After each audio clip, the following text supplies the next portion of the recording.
Well, hey guys, how was everyone's day today? I hope it went well. It's the end of my day today, and I thought I would come in with a little update because I've been getting many questions from you guys about, am I still using Differin? Short answer, yes.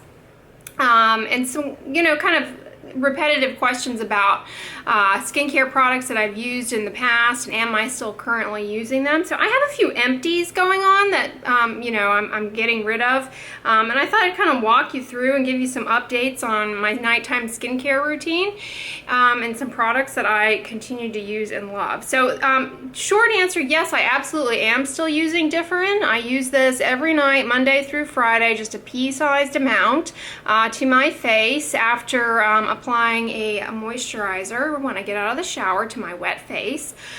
And I really believe that this has made a huge difference in my acne control, and it really has helped me as far as dark spots as well, which I didn't anticipate. And I certainly feel as though my skin is just starting to get a lot firmer and almost healthier. I don't know how to describe that.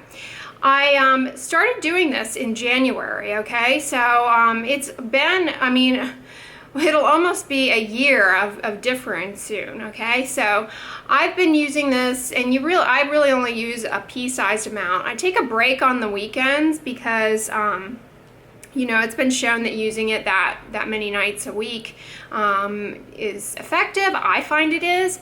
And I like to give my skin a break from the retinoid because the retinoid does thin the top layer of the skin, allowing more sun to penetrate in. By thin the top layer of the skin, I don't mean thinning the skin, okay? People get terrified that this is going to thin their skin and give them like broken blood vessels. If you get too irritated by it and too dried out, then the irritation can lead to breaking blood vessels, I suppose. Or if you have rosacea, you may get worsening rosacea, kind of redness on the face from this. So it's not great for rosacea, but for all intents and purposes, this does not atrophy. This does not cause atrophy of the skin. Okay, like a topical steroid can cause thinning of the skin. Atrophy would result in a stretch mark. This does not do that, okay? This does not atrophize the skin, all right? It really just thins the top layer of the skin, not the deeper layer, okay? So don't worry about that. But yes, I personally do still use it. I use it at nighttime, and I also occasionally use a leave-on benzoyl peroxide alongside this at night. If I am having, around the time where I do my shaving, I might do that. So that's how I've been using it and loving it. As far as benzoyl peroxides that I'm using at nighttime, I just finished up the Panoxyl, and I have some of the Neutrogena Clear Pore mask that I use. So I just use that in the shower. I don't use it as a leave-on. So that's kind of what I've been doing. I've mostly just been sticking to this. The moisturizer that I've been using, I previously was using CeraVe PM. Love that one. Fantastic. No fragrance in that. It does have niacinamide, which you guys report irritates you, but the studies show that irritation subsides after a few weeks, but those studies haven't been repeated, so it's interesting to hear you guys say that you get a lot of irritation from niacinamide. It's actually a good ingredient in a moisturizer. I could do a video on it. I'm thinking of doing a video on just niacinamide at a later date, so I will probably get to that because I get many questions on it, like why do they even put it in there? Well, it's actually a good ingredient. Niacinamide aside, CeraVe PM also has ceramides in it, which are great for restoring the skin barrier. So I really love CeraVe PM as a nighttime moisturizer. I also have finished up the Sun Young moisturizer by Etude House, which I also liked. It was fragrance-free, no nonsense, and currently I'm using the Neutrogena Oil-Free Sensitive Skin moisturizer. And you might ask, like, why are you switching around? Well, the short answer is I just have a bunch of this stuff around because, I acquire it, and I don't feel compelled to go out and buy new things when I already have things that I know are fantastic, so I prefer to use those up.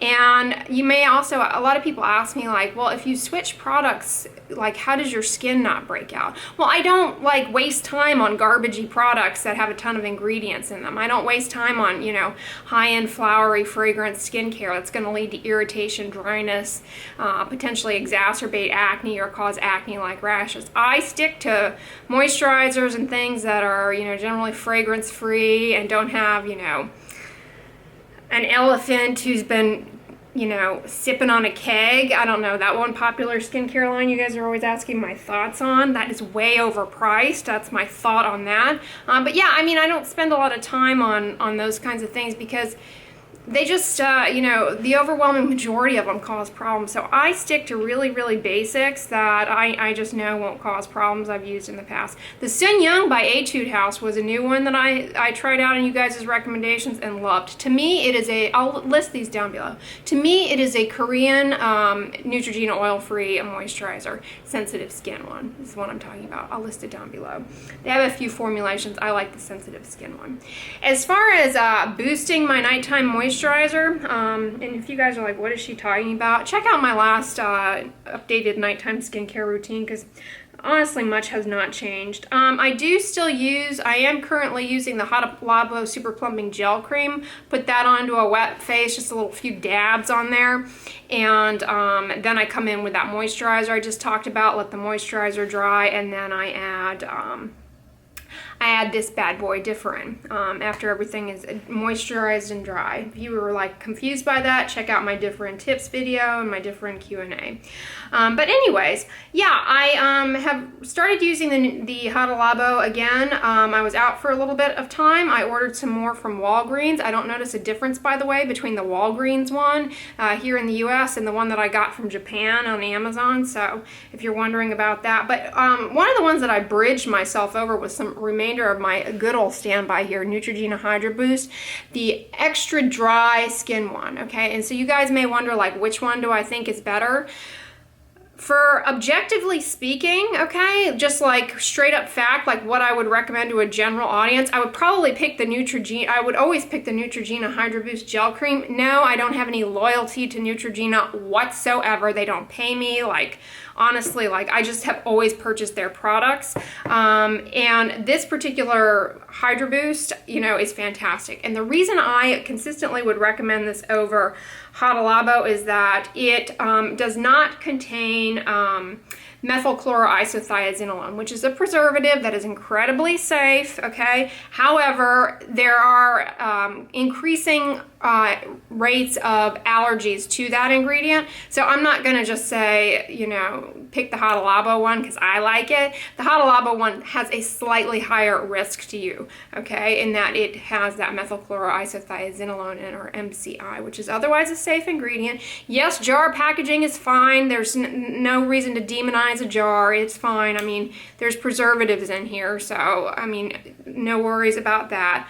I love this. I also love the Hada Labo. For me as a consumer, the reason I love the Hada Labo Super Plumping Gel Cream a little bit better, just as a consumer, is it lasts a lot longer. To be frank, a little bit goes a long way. I mean, if I use a pea of the Differin, I am using a split pea of the Hada Labo, and that jar lasts forever. So it's a better value, in my opinion, for me, and I'm tolerating the MCI. Should I develop a problem to it, I'm going back to this bad boy. But so far, it's been fine. Do know that allergies to skincare products can develop at any time, place, location. So don't be duped if a problem arises with a product that you have been using since the 70s. Problems can arise. As far as cleansing at nighttime, I just told you all of my moisturizer routine and Differin routine. Let's take a step back. As far as cleansing my face at night, I remove my 4 to 5 layers of sunscreen and my mascara. That's all I put on my face. I remove that at night with an oil cleanser or a balm. I am alternating between my all-time top of the line Holy Grail oil-based cleanser, the Hada Labo one, far and away. I mean, of all the ones I've reviewed for you guys and tried out, nobody beats him, okay? I alternate between him and the the Hamish All Clean Balm and the Banilico one, the green one. I reviewed those for you guys. The reason I alternate between them is because I have them and they gotta go, okay? But when I'm done with them, I will purchase exclusively the Hada Labo one. Like, I'm done trying things out. Unless you guys are like, we found something way better, you should review it. I love the Hada Labo one because unlike those cleansing balms and unlike a lot of other oils that I've tried, well, not all oils actually, but Hada Labo is nice in that it's fragrance free. It's just like olive oil and castor oil, and it's got a few emulsifiers in there, and it melts very nicely into the second step of the cleanse. As I've always said, oil should not be left on the skin. Oils like olive oil, plant-derived oils, because they have the potential to cause irritation. If you go out in the sun, they have a lot of potential to cause irritation, okay? But anyways, oil-based cleansing is great in that it's a gentle way to remove mascara and makeup and sunscreen without having to scrub your face, which is never ever a good thing.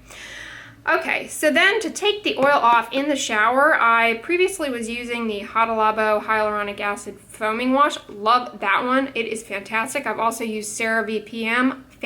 Sorry, not CeraVe PM. The CeraVe, I'll list it down below. The Hydrating Cleanser. Creamy and foaming. For me, I found they were both fantastic. Some of you gals do not like foam. You find it drying. Skip that then.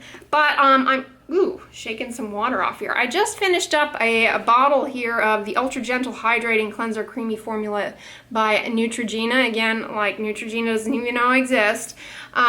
Fragrance free, so happy about that. I really like this product and I think it's fantastic. This is better to me than Cetaphil's Creamy Face Wash, solely because Cetaphil does not take my mascara off. You know, I have no problems with Cetaphil. You guys are like, why do you hate Cetaphil so much? It's just that creamy cleanser. It sucks. It doesn't take off mascara or anything. It's like, what are you doing here? Just occupying space on my face? Get off. So yeah, I really like the Neutrogena Ultra Gentle Hydrating Cleanser, the creamy formula. This is fragrance free. I will list him down below as well. So, but yeah, that's just a little, you know, update on my nighttime skincare routine. But speaking of updates, did you guys have a good day today? I sure did. I mentioned at the end of yesterday's video that I had a networking event to go to, and I don't know if you could detect. I am such a creature of habit. Like, the idea of doing something different at night sometimes kind of just makes me a little like, oh, how is this going to affect my routine? You know, am I going to be able to get all the stuff done that I need to do? But I really, really had an enjoyable time last night. And obviously I wasn't able to vlog the event that I went to, but I sort of snuck in some vlog footage. So I thought I would share it with you guys because I had a good time. But the event that I went to was in just like a neighborhood that's kind of close by to me called Montrose here in Houston. And it was at nighttime, and the city is, you know, finally cooling off, and it's really pleasant to be outside. And just like catching the sun go down was like, you know, it just looks so beautiful in the sky. One of the nice things, you know, when you don't go into a neighborhood, or you kind of are in a neighborhood you haven't really explored too much, it's kind of neat to see like stuff that you like but didn't know was necessarily located there. And the area where the restaurant was happened to be share space and share a lot with one of the branches of the Houston Public Library. And I mean, check out how beautiful this building is. I was so excited to see this because, you know, with Harvey, unfortunately, the public library in my neighborhood had quite a bit of, I guess, flood damage, and they had to close temporarily and are not slated to reopen that branch until like 2018. But the name of the restaurant, it was called the Black Labrador, and I had heard good things about it. It's kind of cool because they had outdoors, outside of it, they had this like giant life-size chess set that people could play. And the restaurant itself almost looked like a castle adjoined there to the library.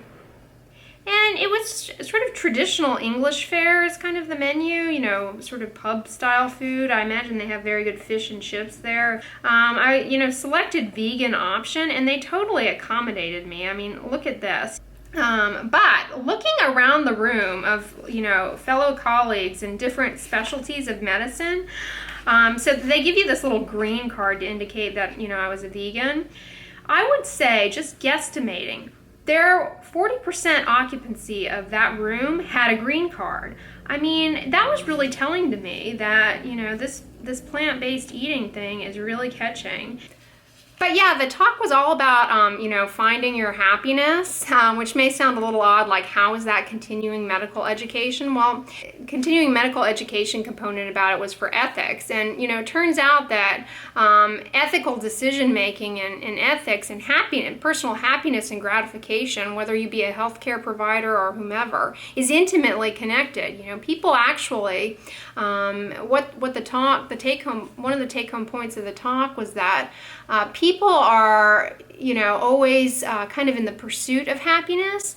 They're oftentimes focused on a goal, and if I get to this next step, I will be happy. If I achieve this, I will be happy. What my hope is that you will take away from my channel and my videos is that, happiness with your skin is not determined by a product or a serum or, an ingredient. Minimize all of this noise that the skincare industry creates in your life.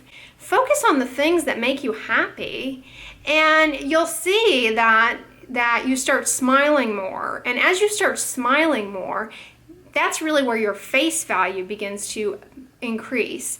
And you'll start to see market changes. It's not about a product. It's not about, a certain cream or a serum or, a peptide. It really isn't. At the end of the day, your happiness with yourself is not going to be determined by something like that. It's going to be determined by you, okay? And, taking good care of your health is really what I promote to you guys. And by that, in terms of skincare, I mean sun protection, sun avoidance, behaviors that can prolong the health of your skin, okay? Those behaviors can work to prolong the health of your skin so that you can lead a happier skin life, okay?